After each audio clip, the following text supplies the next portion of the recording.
Muy buenos días. Hoy vamos a conversar un poco sobre lo que es la propiedad intelectual. La Organización Mundial para la Propiedad Intelectual la define como toda la creación de la mente humana, sean invenciones, obras literarias, obras artísticas, símbolos, nombres, imágenes o diseños utilizados en el comercio. De la misma forma, la Agencia Española de Protección de Datos la define como el derecho de posesión que una persona tiene sobre las creaciones de su intelecto y que le faculta para decidir sobre su difusión. Es por ello que necesitamos proteger la propiedad intelectual nuestra y de otras personas. También es importante buscar información relevante y confiable en Internet. Todos nosotros utilizamos el Internet todos los días y cuando hacemos un trabajo de investigación, cuando hacemos una asignación propuesta en la universidad, cuando hacemos un trabajo académico, necesitamos utilizar información académica o información científica. Es por ello que tenemos que emplear páginas que nos brinden información científica. Ninguna de las páginas que están viendo en la lámina que está colocada en este momento nos brinda información científica. Todas estas páginas son blogs que son escritos en algunos casos por personas que desconocemos. Es decir, ninguno de ellos o la mayoría de ellos no incluye a las personas que escriben la información que está allí. Y Wikipedia, que es empleada por muchísimas personas, tal como lo dice su logo, es una enciclopedia libre. Cualquiera de nosotros puede modificar la información que está allí y podemos colocar cualquier cosa, sea verdad o sea mentira. Entonces tenemos que evitar este tipo de sitios en Internet si vamos a buscar información que nos sea útil para un trabajo académico. Ninguno de estos sitios nos sirve para utilizar información académica.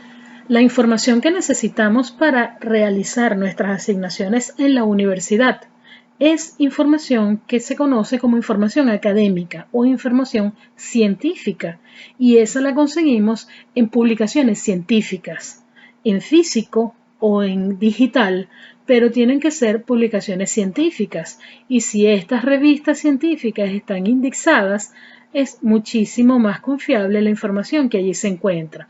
¿Por qué? Porque estamos seguros que es una información que ha sido revisada por expertos y que ha sido corregida por un comité de personas que son expertos en cada una de esas materias. Lo cierto es que se escucha más difícil de lo que realmente es. Si nosotros, por ejemplo, colocamos la palabra gerencia educacional en cualquiera de los buscadores de Internet, nos va a aparecer algo así como lo que están viendo allí. Y fíjense que lo que se refleja en esta página tiene que ver con las páginas, valga la redundancia, que vimos en la lámina anterior. Es decir, información que se encuentra en blogs. ¿Por qué les digo que es más sencillo de lo que parece? Porque lo único que tenemos que hacer es agregar el sufijo PDF a lo que vamos a buscar en Internet. Fíjense que en el buscador está igualmente gerencia educacional, pero le coloqué PDF. Y fíjense que lo primero que nos dice el buscador es artículos académicos para gerencia educacional PDF. O sea, ya el buscador nos direcciona a artículos científicos, a revistas científicas, a publicaciones científicas, en donde hay información académica.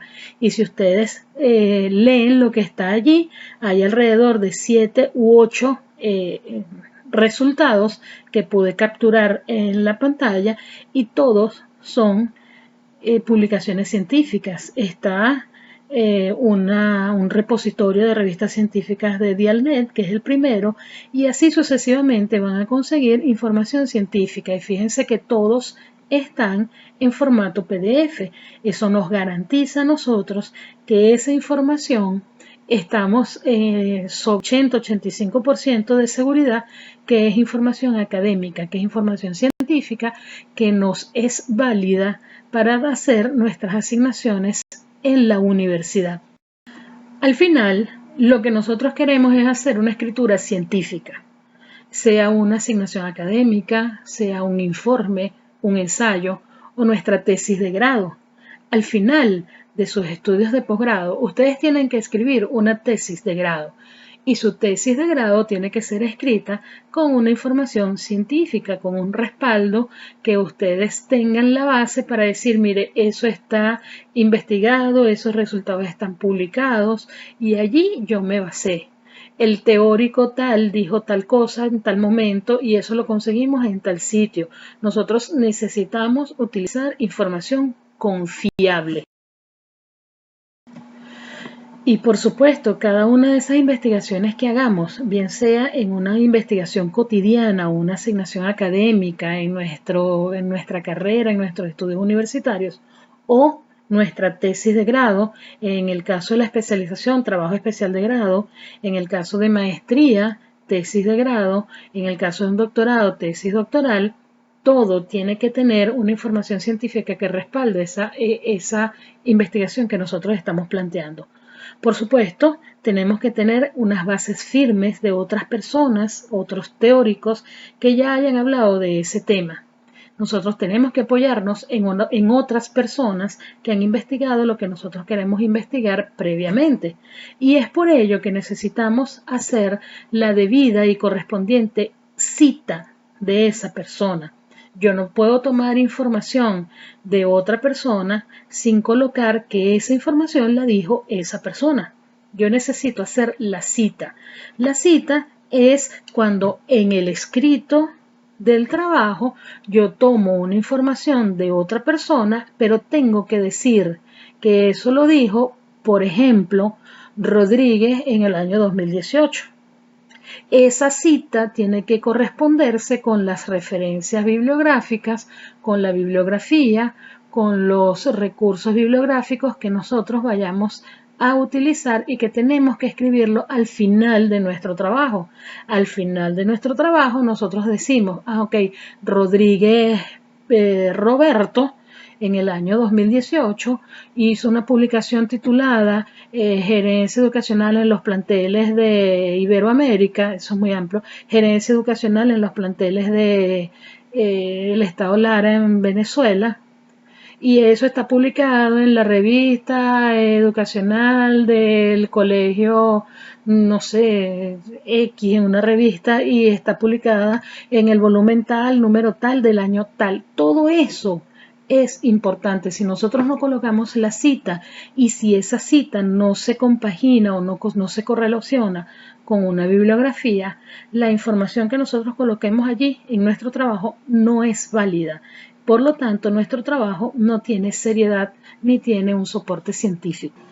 El cómo es la forma adecuada de nosotros escribir un trabajo académico lo conseguimos en muchos sitios. Por ejemplo, en las normas UNI, en donde hay un capítulo especial, por cierto, sobre las referencias de las fuentes que nosotros empleamos.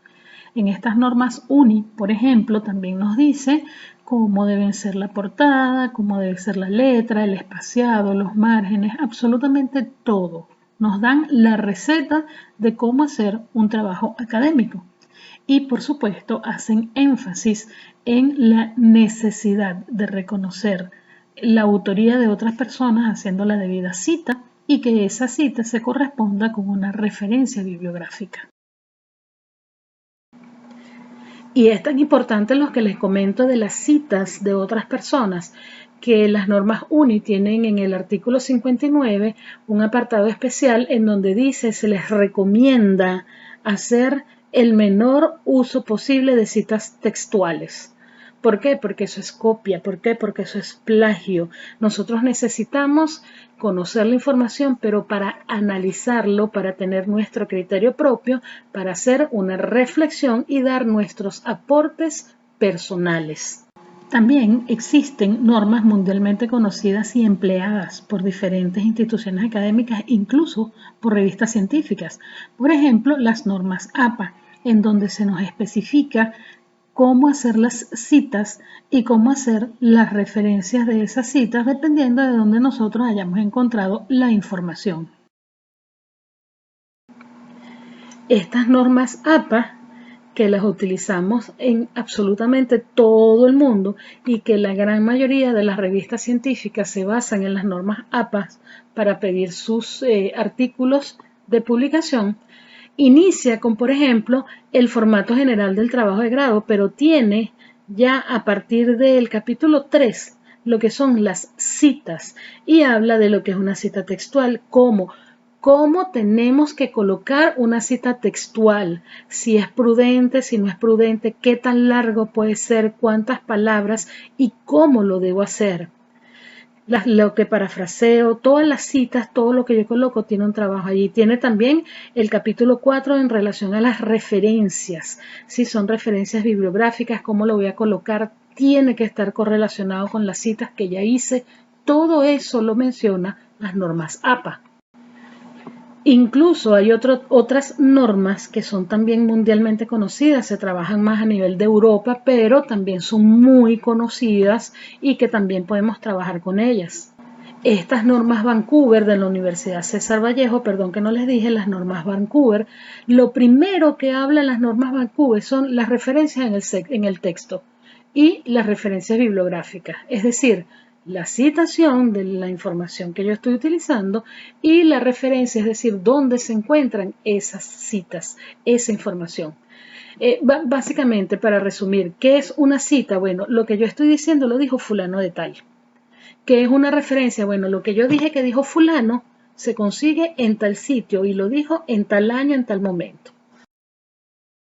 Y esas referencias bibliográficas deben estar escritas de una manera correcta, no es colocar la información allí. Claro, hoy en día la mayoría de la información se consigue en Internet de forma digital, pero no es colocar el enlace ahí sin ninguna información ni nada al respecto. Tenemos que decir dónde está esa información y la forma correcta la conseguimos en los manuales que les mencioné. Y esto es tan importante acá en Venezuela, en donde está nuestra universidad, como allá en Ecuador, en donde la mayoría de ustedes se encuentran. Y en ambos existe normativa, basamento legal de protección de propiedad intelectual que incluye las sanciones por el incumplimiento. Es muy importante hacer las citas de la información que nosotros empleamos, porque es lo que nos va a dar la base de nuestro trabajo, una base que sea académica, una base confiable. Y con esa información yo voy a hacer un análisis crítico, yo voy a tener una reflexión de ese análisis para plantear finalmente mi posición, dar mi postura y plantear un hallazgo, un nuevo criterio, una nueva teorización, un nuevo aporte, una invención, algo nuevo, algo ingenioso, algo que sea mío. Por eso es importante, mira, fulano dijo tal cosa en tal momento, bueno, eso quisiera decir esto, eso se parece a lo que dijo esta otra persona en tal sitio, ok, bueno, pero a mí no me parece así, a mí me parece que puede ser así, así, asado, porque mi realidad es diferente. Entonces, nosotros necesitamos hacer la cita de la persona de quien estoy tomando la información, decir en dónde está esa cita y analizar toda esa información, todo ese conjunto de informaciones para yo tener mi criterio propio, para yo hacer mi reflexión personal y hacer mis aportes que sean míos, para que el día de mañana puedan decir que eso es mío. Es decir, construir una literatura científica, hacer un constructo. Con toda esa información yo creo algo nuevo, porque no es que yo voy a agarrar información de todas partes, voy a hacer un resumen y ya listo, lo compilé y listo. No, a este nivel es importante hacer la reflexión, hacer un análisis crítico de toda esa información y dar nuestros aportes. Por eso es que nosotros les pedimos su aporte personal. ¿Qué opina usted A mí me interesa saber la opinión suya. A mí, más que usted me diga, no, bueno, es que yo leí a fulano y sutano dice, no, a mí me interesa más su opinión, su análisis, su criterio. Espero haber contribuido por lo menos un poquito a que entiendan la importancia de respetar la propiedad intelectual de otra persona, de hacer las citas debidas, de hacer la bibliografía de manera correcta, porque más que la preocupación por la nota de la última asignación, es para que más adelante, cuando hagan otros trabajos, otras asignaciones y sobre todo cuando lleguen a su tesis de grado, sea más sencilla la forma de escribir.